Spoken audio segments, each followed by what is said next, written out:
Tell me something silly. Go ahead and lie to me before it's over. Lie to me. I got all day.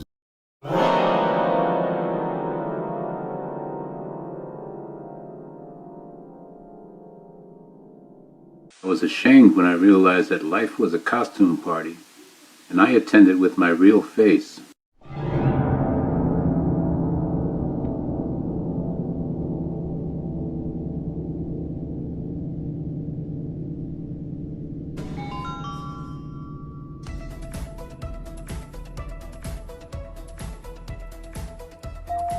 Tavares, right in the butt? What? No. Less than a minute now. Tool time for 200. This term for a long-handled gardening tool can also mean an immoral pleasure seeker. Ken? What's a hoe? No. She has a very long back. Taylor Swift.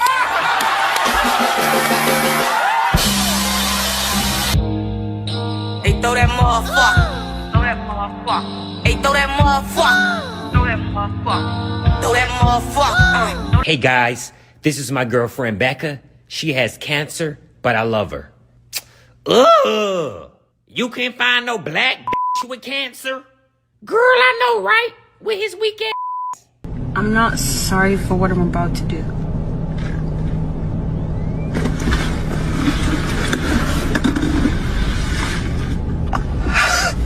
What are you doing? Damn garbage. Garbitch.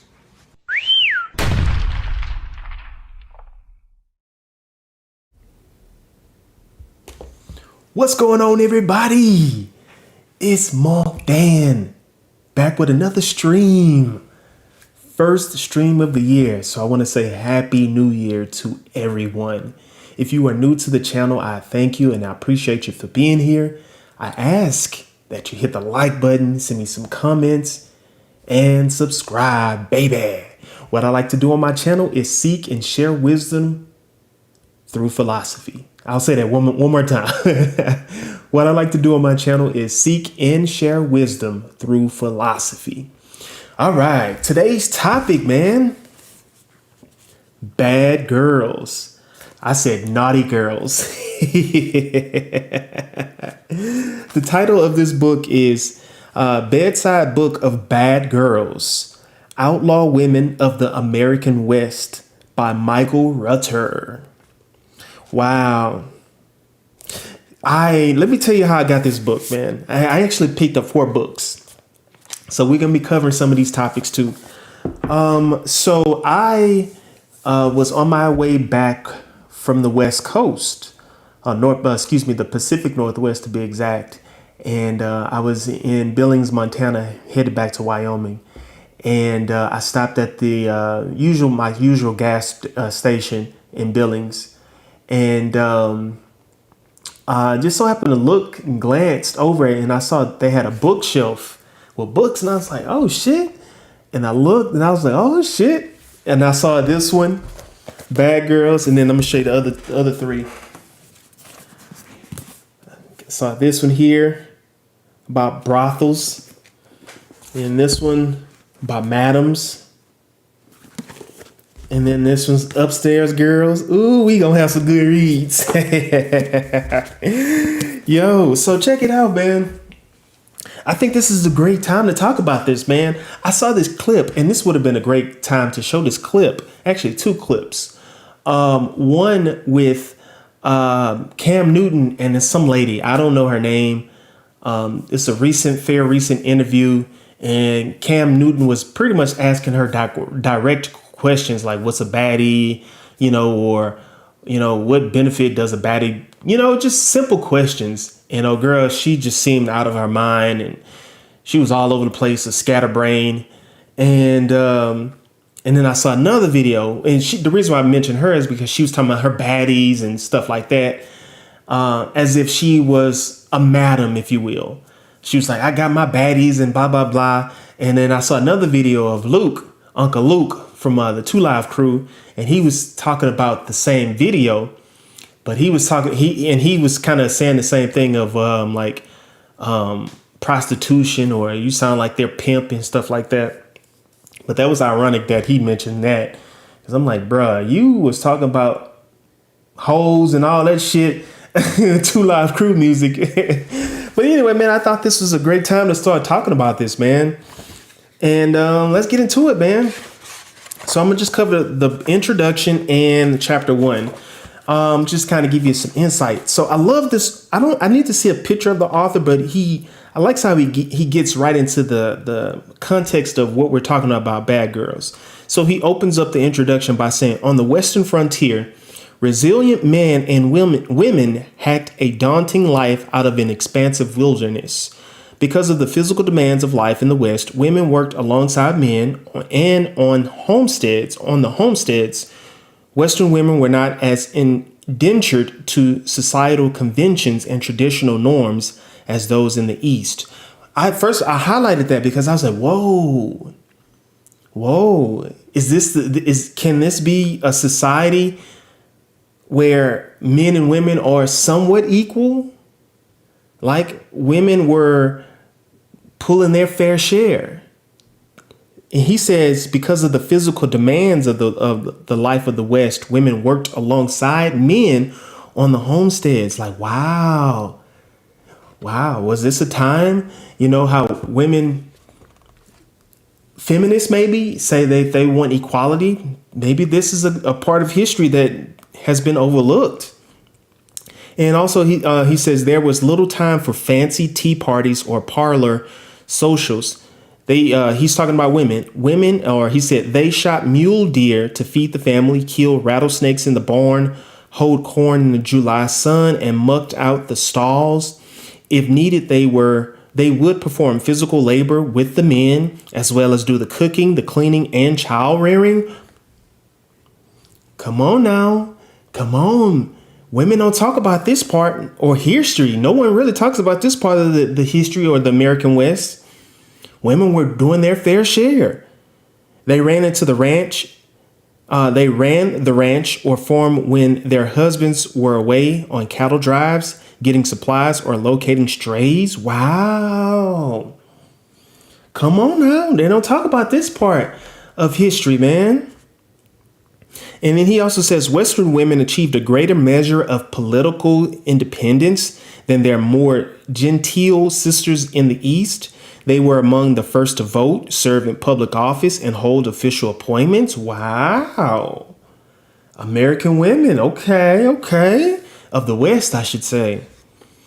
Many Western women were as adept at living off the land as their male counterparts. Wow. A frontier woman was often skilled in the use of so-called men's tools, including firearms, which were essential for survival in the West. Wow. Okay. Many Western women could use a rifle to some extent, and nearly all could point and fire the family scattergun with deadly abate short range effect. Okay. A number could also use pistols. Most women could saddle and bridle a horse or hitch up a team.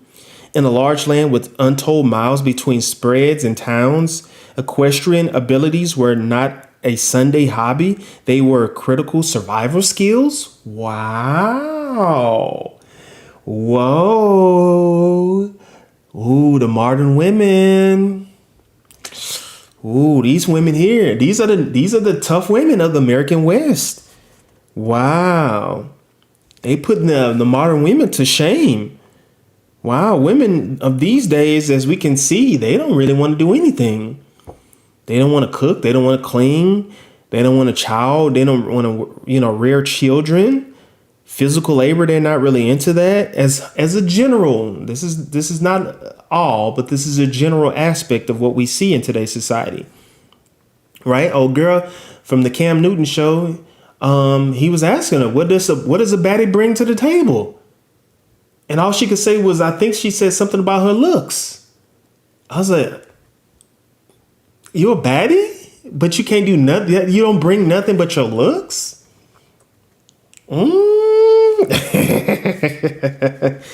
Wow, look at the American women of the West. When a Western woman committed a crime, it caused a media frenzy. Eastern audiences were fascinated with the Western frontier. Add a gun-toting female to the mix, and it was a hot story indeed. So now he gets in story. He starts talking about the stories and how the journalist gets involved with this. So now he's gonna name some of the women who start getting into the bad girl life, and these were some very vicious women. You know, some of the names, and he also kind of illustrates how journalists. As we see in today's time, journalists will spin stories. They will exaggerate shit. If they didn't see the story was eye-catching, if you will, or didn't really catch, they would embellish, if you will. And I'll just read what he put. Journalists needed to sell their copy. If the facts didn't have enough punch, writers got creative and livened them up.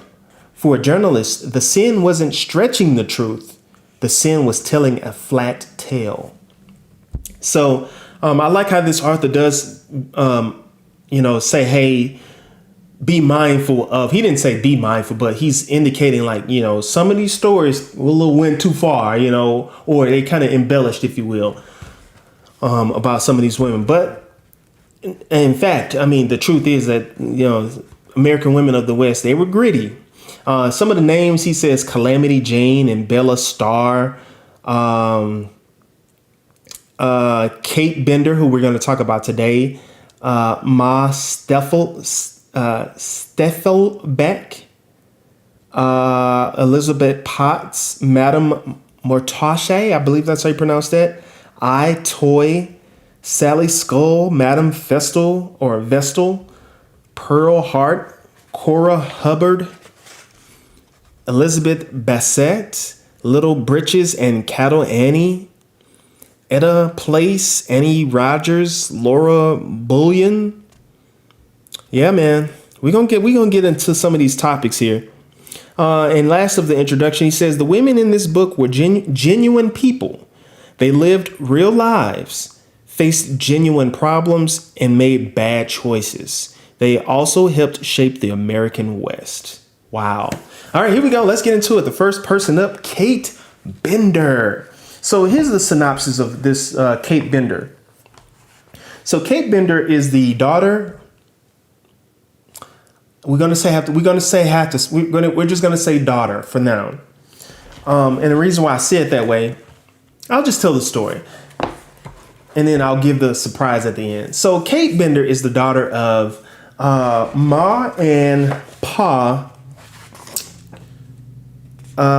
She's 23 years old at this time. She's the daughter of, where are the names? Ma and Pa Bender. We'll just say Ma and Pa Bender. Where is it at? Ma and Pa Bender. And there was also a Junior, the boy of John Jr., I think that was his name. Where is it? I just highlight so goddamn much. I want to say the right name. I don't want to just say any old fucking name. Yeah, you got Ma Bender, Pa, and John. No, there was a son, Junior. We're just going to say Junior, and then Kate. So here you are. You got this family that has their property that they say that they were some sort of Christian, supposedly Christian family, if you will. So they labeled them as the spiritualist. They were like one of 5 families. And people saw these people as how the author says the spiritualists were strange, but they were industrious. They came to Sunday meetings and were deemed innocuous enough. After a while, 2 of the families could not take prairie life and moved back to the more settled areas. So the Benders, they prospered. So they worked their land. I'll read out this little part here. The Benders, though, seemed to prosper. He also says they had an inviolable garden and an excellent orchard with more than 50 trees to help them help make ends meet. They also opened up an inn and grocery store for travelers along the road. The father, John Pa Bender, that John Bender is his name, but Pa is what they call him. He seemed to have a German accent. They said he was a bit over 6 feet tall. The son, John Jr., they kind of labeled him as a not so bright guy. Ma, how they described Ma was she was angry towards the father and the son, but she was very fond or very lenient, or she was nice to Kate. Kate, as I said earlier, she was 23 at the time, and Kate was very of the four. Kate was, as they described, as the most lively of the four. They labeled her as outgoing and, just the outgoing part of the family. So here's the story. Oh, and also Kate was seen as, where is it at? So here it is. I'll just read this part about Kate because it's about Kate. Kate Bender was the only one of the four who was considered outgoing. She was affable and friendly, the sort of woman who was instantly liked by everyone. Still, she had ruffled the community with her revolutionary philosophies. She was considered by some at the time to be satanic.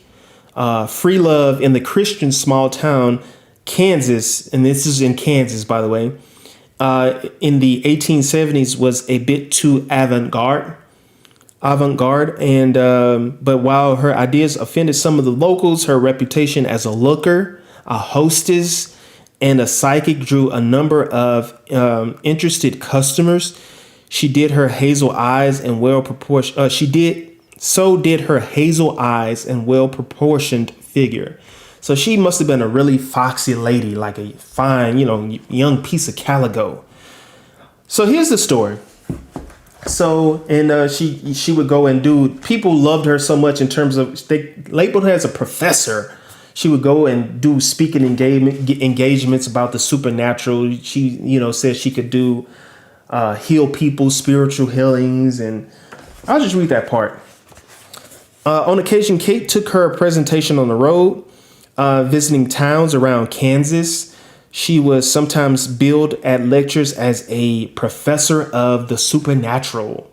People who were interested in her psychic phenomenon or who needed spiritual healing were said to seek her out. She professed to have the gift of second sight, the ability to see into the future. She said she could communicate with spirits and could heal with her herbs, and charms. Kate was the perfect front woman for a confidence game.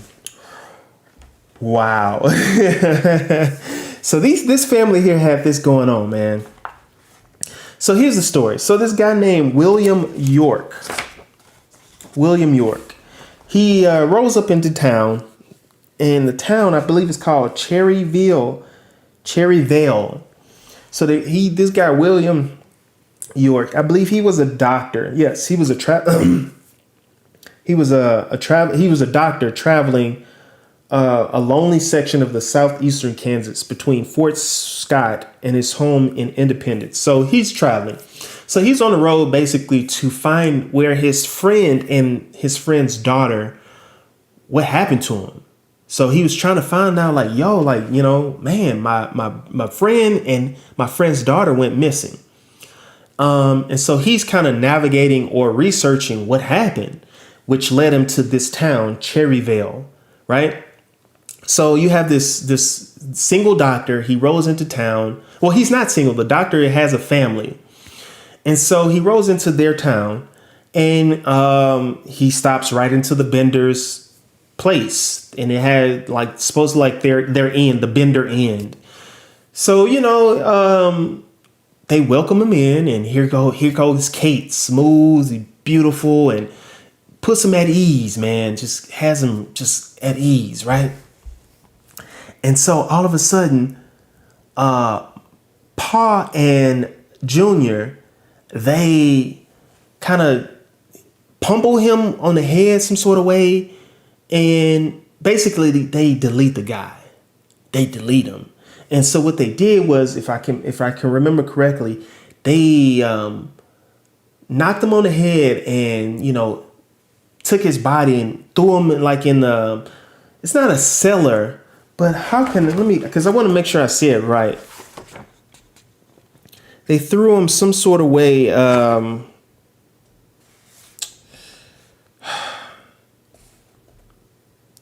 They bashed him in the skull with a pair of heavy mallets. They said if the blows weren't enough to kill the doctor, Kate took care of that. She rushed forward with a knife and Coley slit his throat. So she was good with knives. Next, she expertly rifled through York's pockets. So they took his money and all that. The kitchen cellar. That's what they did. And they put him in a kitchen cellar. They just threw his body in there, cleaned up the blood and everything. And they would do this with a lot of people, not just him. They would do this with a lot of people. And they singled out specific people. And this is what was kind of like, alarming for me. They didn't do this for just everybody. They looked for particular people, individuals who were not well known, if you will, or people who, like myself, I forgot where they said it. I highlighted the word. I like the way that they worded it.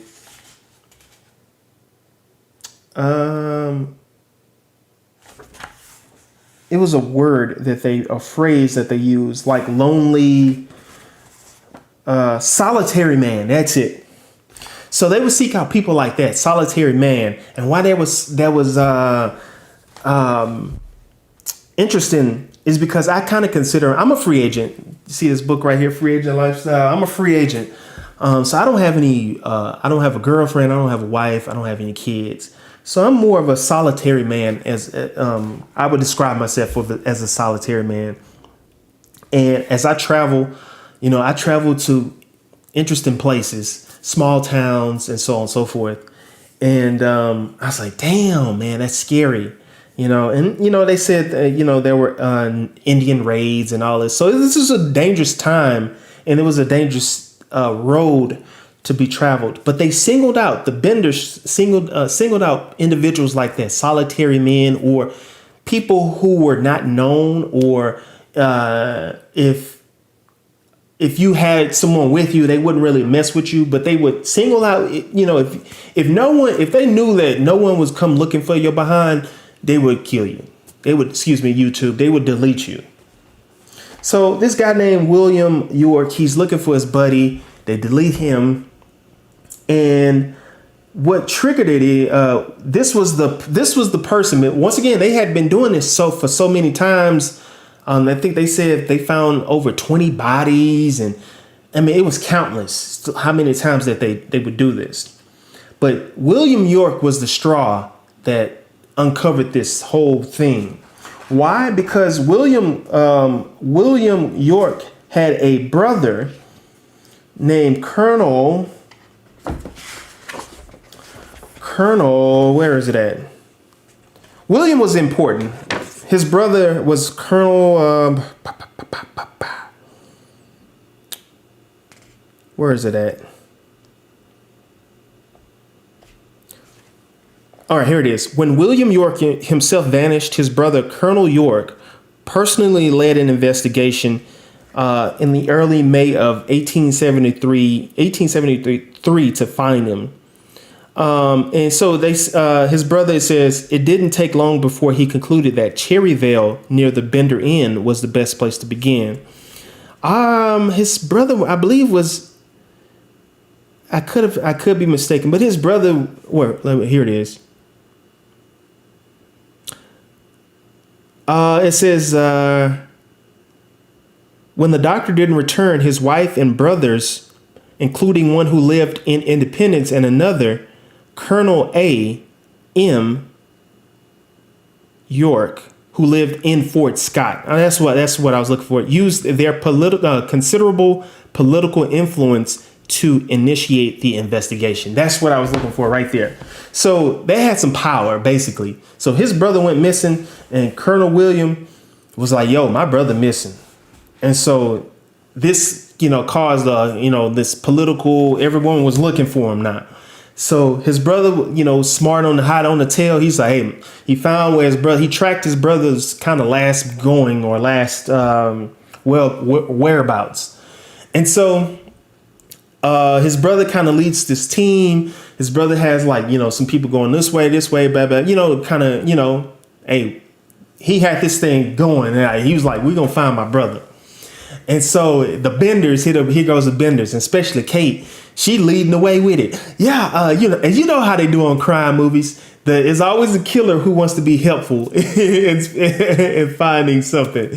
And so Kate was like, yeah, I can help out. Yeah, let's find. Let's look around, right?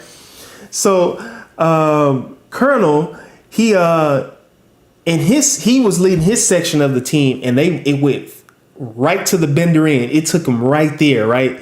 So he goes right to them. And then when they get to the Benders section or the Bender Inn or their house or whatever, the Benders are all gone. They just left.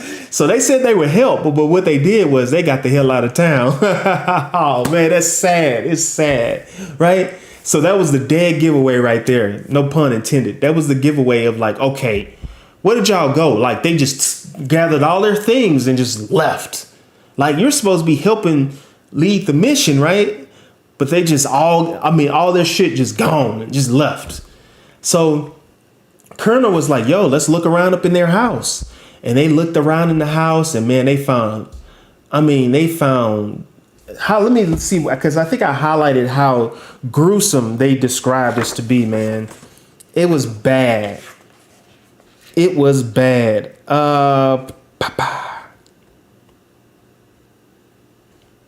It was bad.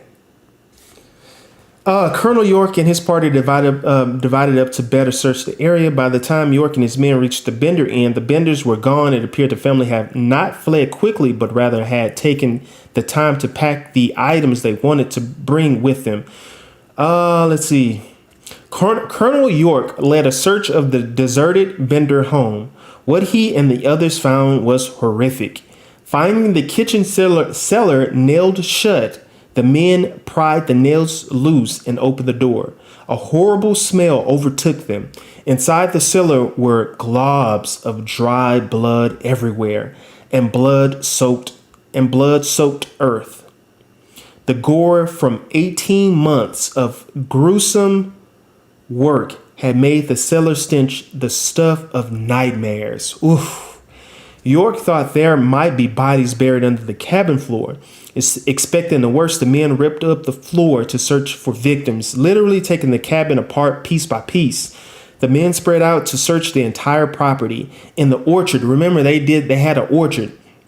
In the orchard, they noticed depressions in the ground in places where the soil was soft. They dug down and found human feet not far from the surface. Digging farther, they found the man that Colonel York had been looking for. His brother, William, was buried head first. They also found bodies of William York's good friend, George Longcher, and his daughter. Wow. And then they talked about other bodies that they found. It was horrific, man. It was horrific. Wow. And this was all led by Kate now. Kate was the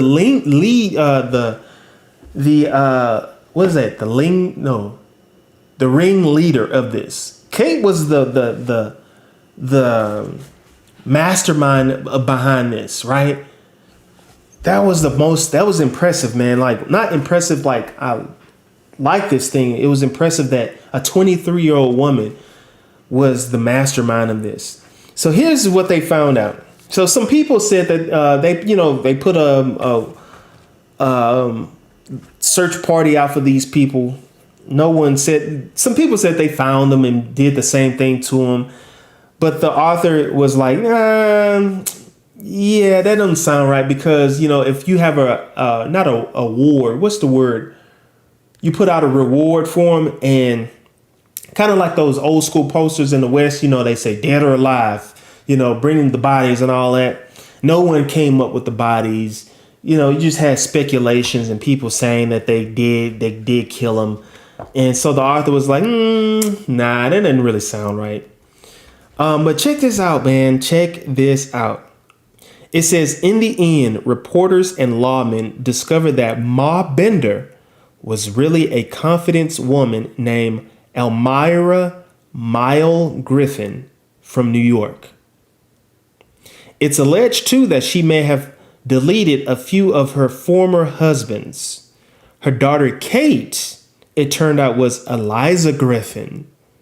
She, too, was a gifted confidence woman and thief involved in seances and supernatural scams.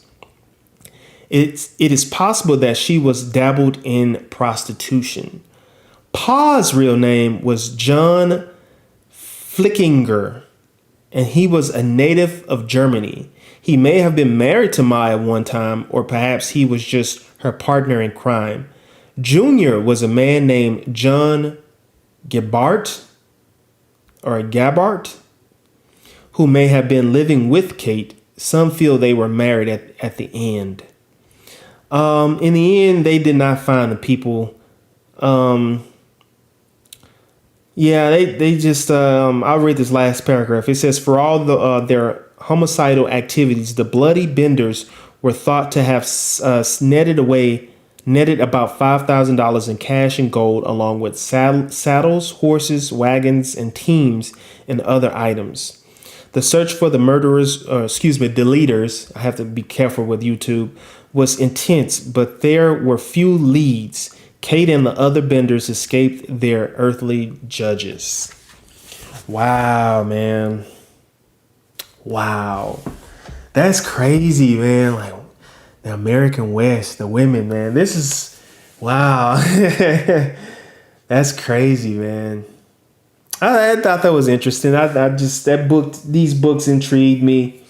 You know, our society has this thing where you're supposed to believe all women, and women can do no wrong, and they're supposed to be the moral guidance and all this. I was like, man, let me not believe this stuff, man. Let me not fall into that trap. Let me just understand and learn and have a wise mind, or think of it from wisdom, that we're all human, brother. We're all human. We all suffer from the human nature, if you will. We all suffer from it. So that's why I want to share that. All right, man, let me get out of here. I thank you guys for watching, man. Please hit the like button. Send me some comments and subscribe, baby. We got more coming. We got more stories, man, to talk about. All right, as always, peace, and be kind to your motherfucking self. And I'm kinky, nasty as I want to be. Suck toes, lick scalp, eat ass. What? Just let me eat you one time. You gonna sleep for 3 days, my baby. I'm gonna make you cry. How you gonna show us that?